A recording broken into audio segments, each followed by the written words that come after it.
So ayan, chinek natin yung chicken dung na catcher natin. So manotice nyo na air dry yung ipot ng ating mga manok. Then nag-spray na sila ng fly kill. So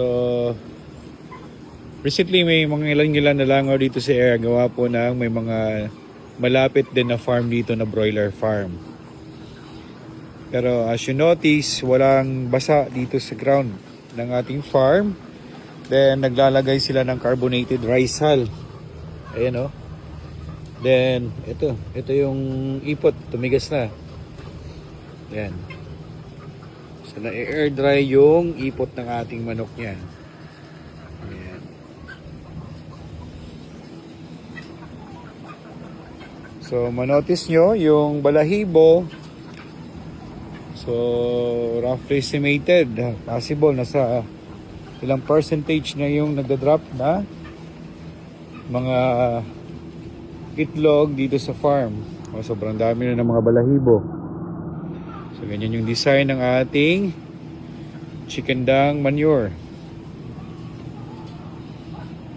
Ayan. So napakaganda tingnan guys. Napaka-hygienic tingnan. So walang basa, walang breeding ground.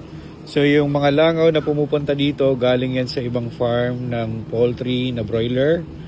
So pag wala ng manok doon sa kabila, lumilipat lang din sila. Then pag nag-loading na naman doon, babalik na yan doon sa kanila. Pero may prevention naman tayo guys. Ayan, mangilan-ngilan makita nyo.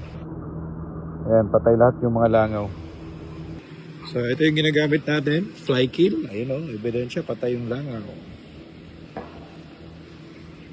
Ayan.